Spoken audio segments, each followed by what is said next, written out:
Hello बेटा। आज हम लोग अपने इस वीडियो में हिस्ट्री का लेसन स्टार्ट कर रहे हैं, नेशनलिज्म इन इंडिया। इस लेसन में हम लोग जो है क्या क्या पढ़ेंगे, सब मैं पहले आप लोगों को उसे थोड़ा समराइज कर देती हूँ। देखो ये बेटा, ये लेसन जो है हमारा फर्स्ट वर्ल्ड वॉर से स्टार्ट है कि फर्स्ट वर्ल्ड वॉर का हमारे नेशनलिज्म के ऊपर क्या इम्पैक्ट पड़ा था, नेशनल मूवमेंट के ऊपर।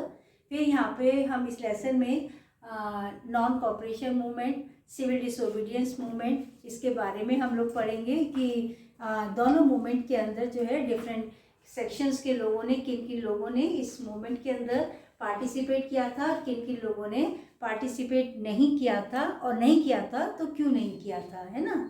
और लास्ट में फिर हम देखेंगे कि हमारे जो लीडर्स थे उन्होंने हमारे देश के अंदर जो डिफरेंट डाइवर्स ग्रुप के लोग रह रहे थे अलग अलग, तो उन सब लोगों के अंदर क्या किया कि वो सब लोग अपने आप को एक मान सके, है ना। तो एक कलेक्टिव बिलोंगिंगनेस क्रिएट करने के लिए क्या क्या एफर्ट्स किए गए थे। ठीक है, तो चलिए हम लोग अपना लेसन स्टार्ट करते हैं। और मैं इस लेसन की फर्स्ट यूनिट स्टार्ट कर रही हूँ अपने इसमें। तो देखिए कि growth of nationalism in the colonies is linked to an anti colonialism. अब देखो यहाँ पर एक वर्ड है कॉलोनियलिज्म, ये शायद आप लोगों को नहीं मालूम होगा, ये उपनिवेशवाद। अब ये क्या होता है, देखो कि जो इम्पेरियलिस्ट कंट्री थे, यूरोपियन कंट्री थे, जब वहाँ पर इंडस्ट्रियलाइजेशन होने लगा था तो उन लोगों ने बाहर जो अंडर डेवलप कंट्री थे, डेवलपिंग नेशंस थे, तो वहाँ पर उन्होंने अपनी जाकर के नेचुरल रिसोर्सेज को एक्सप्लॉइट करने के लिए उन देशों के ऊपर, पहले तो वो ट्रेड के पॉइंट ऑफ व्यू से ही गए थे, वहाँ पे बस गए थे। धीरे धीरे उन्होंने वहाँ की राजनीति के अंदर, पॉलिटिक्स के अंदर जो है उन्होंने इंटरफेरेंस करना शुरू कर दिया था। आपने अफ्रीका के बारे में भी आप लोगों ने पढ़ा था, और हमारे देश के बारे में भी यही है।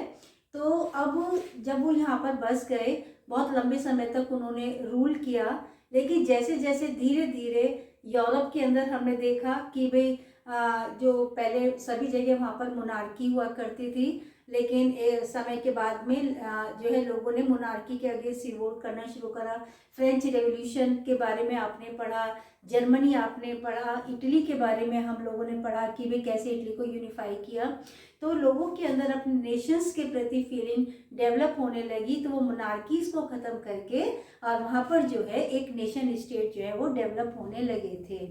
तो ये जब ये सब यूरोप के अंदर हो रहा था, तो लेकिन उसका असर जो है वो हमारे देश के ऊपर भी पड़ा था, है ना।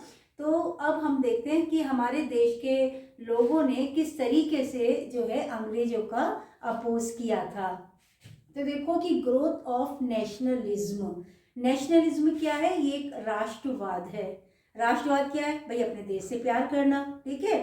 तो यहाँ पर ये कैसे डेवलप हुआ, तो देखो जैसे जैसे लोगों के अंदर अपने नेशनलिज्म की फीलिंग डेवलप होने लगी, तो वो वैसे ही वैसे कॉलोनियल गवर्नमेंट का जो था अपोज करने लगे थे।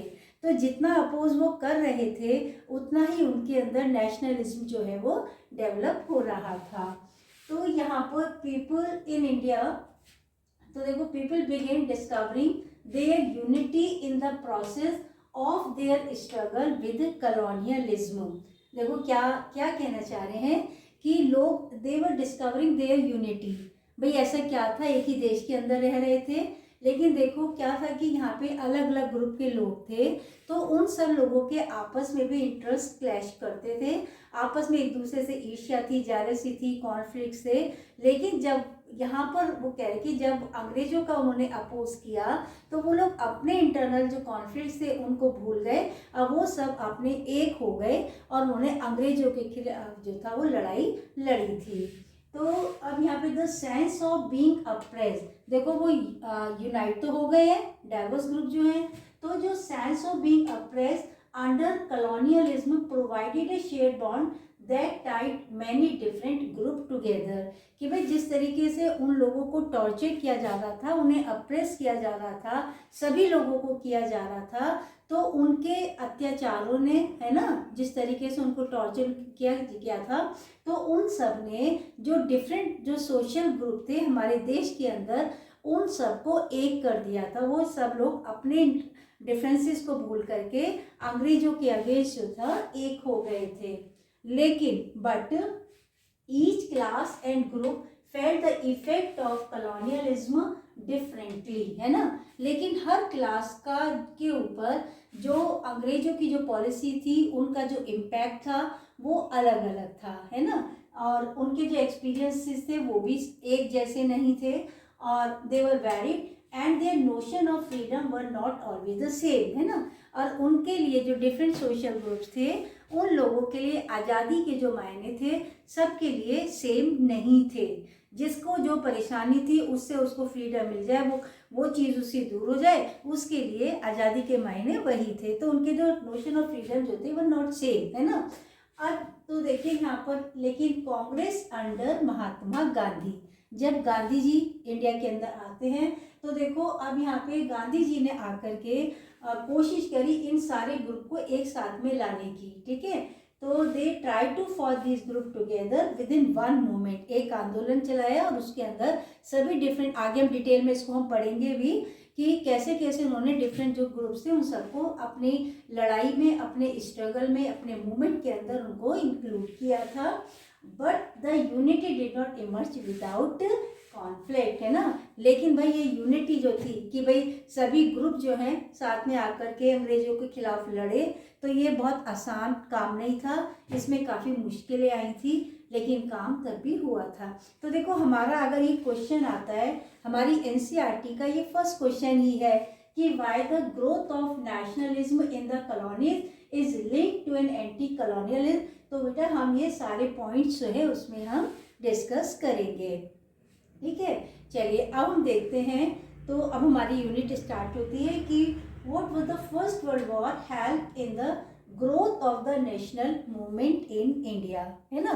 तो देखिए कि अब ये कि फर्स्ट वर्ल्ड वॉर का हमारे देश के अंदर नेशनली राष्ट्रवाद को बढ़ाने में क्या योगदान रहा। अब एक बात देखिए, वर्ल्ड वॉर तो इंडिया तो उसमें शामिल था नहीं, है ना, और वर्ल्ड वॉर तो यूरोप के अंदर हुई थी, लेकिन इंडिया के ऊपर इसका इम्पैक्ट इस रेफरेंस में पड़ा कि उस समय अंग्रेज जो थे वो हमारे रूलर थे और ब्रिटिशर जो था वो इन्वॉल्व था वर्ल्ड वॉर के अंदर, है ना। तो इसलिए यहाँ से भी सैनिक जो थे वॉर के अंदर गए थे, तो और फिर वो रूल भी हमारे ऊपर कर रहे थे, तो अल्टीमेटली हमारे ऊपर उसका इम्पैक्ट पड़ना ही था। तो हम देखते हैं कि फर्स्ट वर्ल्ड वॉर का हमारे नेशनल मूवमेंट के ऊपर क्या इम्पैक्ट पड़ा था। तो फर्स्ट देखिए, डिफेंस एक्सपेंडिचर इंक्रीज, है ना। जब फर्स्ट वर्ल्ड वॉर हुई तो डिफेंस एक्सपेंडिचर यानी युद्ध संबंधी जो खर्चे होते हैं, रक्षा संबंधी खर्चे जो होते हैं वो बढ़ गए, है ना। तो अब इसमें देखो गन पाउडर चाहिए, सोल्जर्स चाहिए, उनके लिए कारतूस वगैरह चाहिए। तो first world war led to huge increase in defence expenditure which was financed by war loan. अब देखो उसे जो है वॉर लोन से उसको पूरा किया गया और उसके लिए इंक्रीजिंग टैक्सेस लगाए गए, कस्टम ड्यूटीज जो थी वो लगाई गई और इनकम टैक्स जो है वो इंट्रोड्यूस किया गया। तो ये सारा हमारे देश के अंदर हो रहा है ना। तो देखो अब यहाँ पर प्राइस इन इंक्रीज, फिर क्या होता है कि थ्रू द वॉर ईयर इतने लड़ाई चली देश के वर्ल्ड वॉर रही, तो देखो जो प्राइसेस थे वो भी बढ़ गए, महंगाई हो गई, तो यहाँ पर जस्ट डबल हो गई। तो देखो इनकी डबलिंग बिटवीन द 1913 टू 1918, तो leading to extreme hardship for the common people. तो कॉमन पीपल के लिए सर्वाइव करना बड़ा मुश्किल हो गया, इतना महंगा हो गया है वर्ल्ड वॉर के समय में। फिर क्या होता है, शॉर्टेज फोर्स रिक्रूटमेंट। अब देखिए एक क्या था कि फोर्स रिक्रूटमेंट क्या होती है, जब आप जबरदस्ती किसी को सेना में भर्ती करते हो, है ना। तो यहाँ villagers were called upon two supply soldier. अब उन्होंने क्या किया ब्रिटिशर्स ने कि जो गांव वाले थे, गांव में जो सैनिकों की वहाँ पे फ्रंट के ऊपर कमी होने लगी, तो जो उनको सोल्जर्स जबरदस्ती पीसेंट को जो था उन्होंने एज ए सोल्जर्स जो था भर्ती रिक्रूट करना शुरू कर दिया, फ्रंट पे उनको लड़ने के लिए भेज दिया। तो देखो villagers were called upon two supply soldiers and the force recruitment. तो फोर्स जबरदस्ती भर्ती किया, इससे क्या हुआ, कॉज एंगर, है ना, अमंग द रूरल पीपल, गांव के लोगों के अंदर इससे जो था बहुत ज़्यादा नाराजगी हो गई। फिर देखिए क्या होता है कि शॉर्टेज ऑफ फूड। अब एक क्या हुआ कि भाई जब गांव से उन्होंने पीजेंट जो थे, किसान जो थे, फार्मर्स जो थे, उनको तो फ्रंट पे भेज दिया, तो धीरे धीरे वहाँ पे भाई लेबर की भी कमी होने लगी, तो वहाँ क्रॉप जो थी वो फेल हो गई। क्रॉप फेल हो गई तो 1918-19 में और 1920-21 में crop fail in many parts of India resulting in acute shortage of food, है ना। तो क्रॉप फेल हुई तो अनाज की जो थी, फूड की जो थी वो शॉर्टेज हो गई, खाने की कमी पड़ने लगी, फिर देखिए एक और क्या चीज़ होती है कि फैमिन एंड एपिडेमिक। तो अकॉर्डिंग टू सेंसस ऑफ 1921 में तो 12 to 13 मिलियन पीपल जो थे वह पैरिश, लगभग 12 से 13 मिलियन पीपल जो थे वो जो है मारे जाते हैं, अकाल पड़ जाता है, वहाँ पर महामारी फैलती है इन्फ्लुएंजा की। तो लगभग इतने 13 मिलियन पीपल जो थे वह perish as a result of famine and the epidemic. तो देखो ये सिचुएशन इस तरीके की बन गई कि ये सारे के सारे जो उन्होंने ये सोचा कि चलो इंडियंस ने ब्रिटिशर्स का साथ दिया कि भाई वॉर ओवर हो जाएगी, ख़त्म हो जाएगी, तो शायद हमारी जो प्रॉब्लम्स हैं वो भी ख़त्म हो जाएंगी, बुरे दिन जो हैं, लेकिन ऐसा नहीं हुआ, है ना। तो यहाँ तो देखो वर्ल्ड वॉर का जब तो धीरे धीरे अब ये लोगों के अंदर जो था असंतोष जो है, अनरेस्ट जो है वो इंक्रीज हो रहा है। अब इसी बीच में महात्मा गांधी जी जो हैं अब इंडिया आ जाते हैं 1915 में, और वो जो है अपना एक सत्याग्रह मूवमेंट जो है वो अपना स्टार्ट करते हैं। चलिए अब हम अपना नेक्स्ट टॉपिक शुरू करते हैं, और हमारा टॉपिक है सत्याग्रह, ठीक है। तो अब देखिए Mahatma Gandhi return to India in January 1915।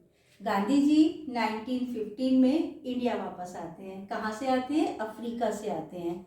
वहाँ पर क्या हुआ था, चलो देखते हैं कि he had come from South Africa where he had successfully fought the racial resign, है ना, racial resign with a novel method of mass agitation called सत्याग्रह।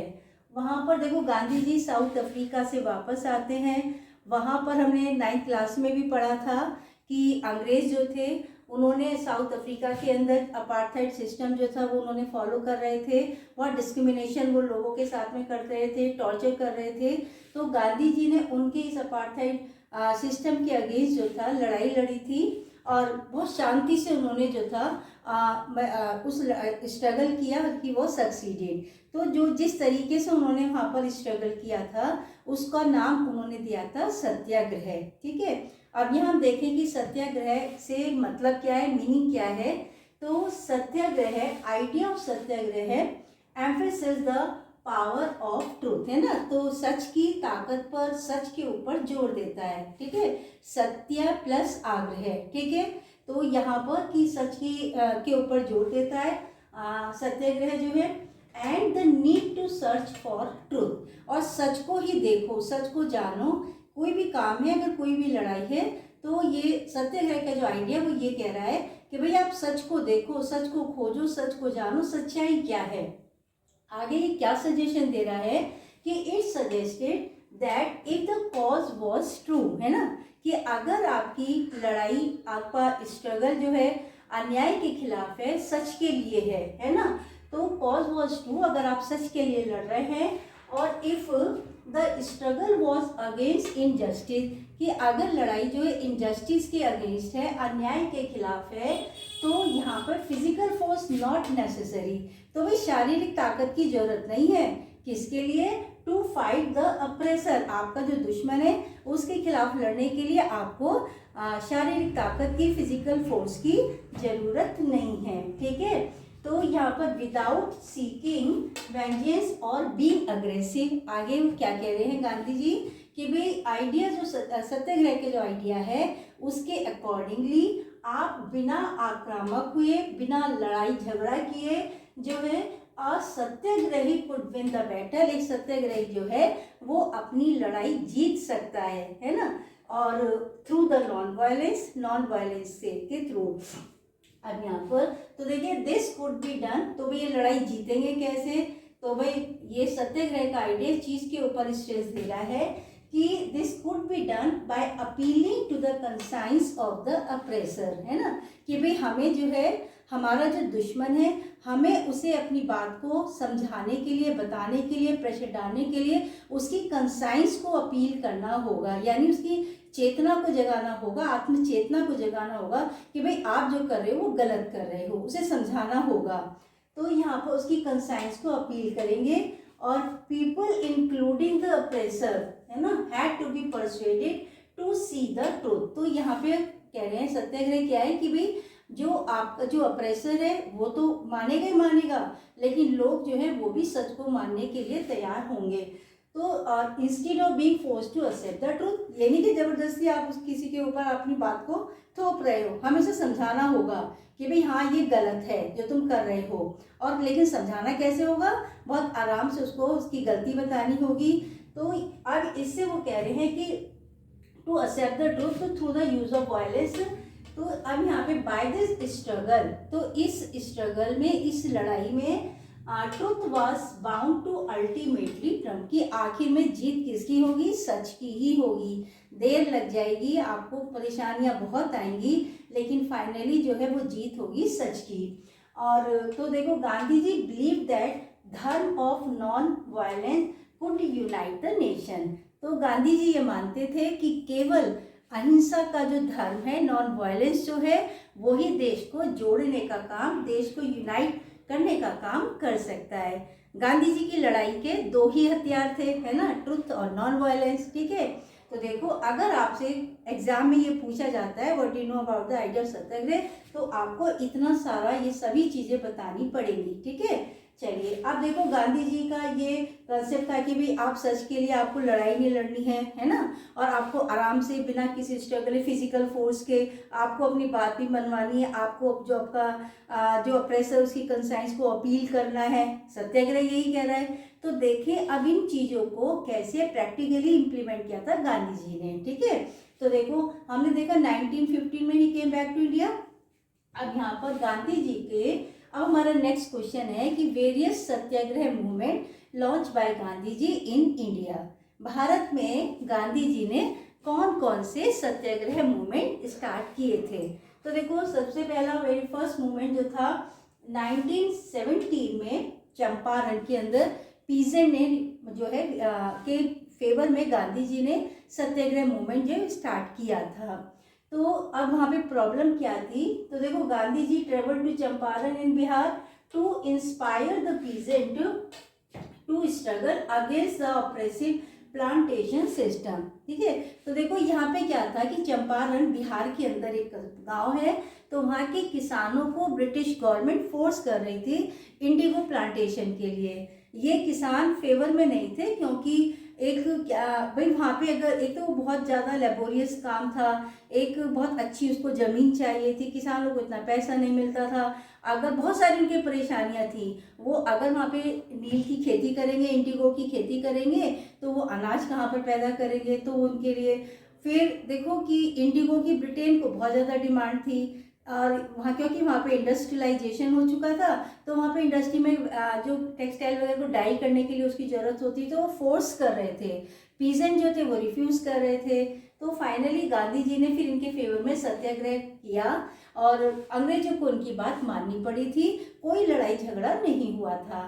तो गांधी जी का पहला जो फर्स्ट जो सत्याग्रह था वो चंपारण में था, बिहार में, ठीक है। सेकेंड देखिए इन 1917 में he organized a satyagraha to support the peasant of the Kheda district of Gujarat, है ना। सेकेंड सत्याग्रह उनका गुजरात के खेड़ा डिस्ट्रिक्ट में हुआ था।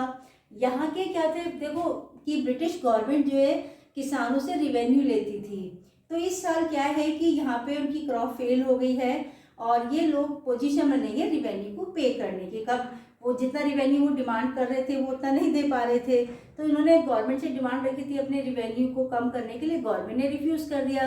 तो इनकी जब प्रॉब्लम गांधी जी को पता चली, तो गांधी जी ने इनके फेवर में सेकेंड सत्याग्रह जो था अपना गुजरात में किया था और ब्रिटिशर्स को इनकी बात माननी पड़ी थी। तो देखो यहाँ भी गांधी जी सक्सेस हो गए हैं। अब देखिए 1918 में जो था गांधी जी ने, महात्मा गांधी ने went to Ahmedabad to organise a satyagraha movement amongst the cotton mill worker, है ना। कॉटन मिल वर्कर जो है, अब यहाँ पे गांधी जी का ये थर्ड सत्याग्रह मूवमेंट है। ये कॉटन मिल वर्कर अपनी वेजेस इंक्रीज कराने के लिए डिमांड कर रहे थे।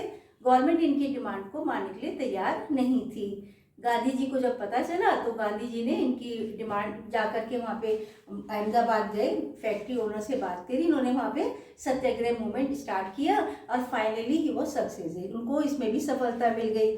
तो यहाँ देखिए कि गांधी जी जो हैं एक के बाद एक 1915 में इंडिया में आए हैं, फिर उन्होंने 17 में चंपारण में किया, खेड़ा डिस्ट्रिक्ट में किया, और 18 में इन्होंने जो था अहमदाबाद के अंदर जो मिल वर्कर्स थे उनकी जो हायर वेजेस की वो डिमांड कर रहे थे, तो उनकी डिमांड को पूरा कराने के लिए उन्होंने ये थर्ड मूवमेंट किया था।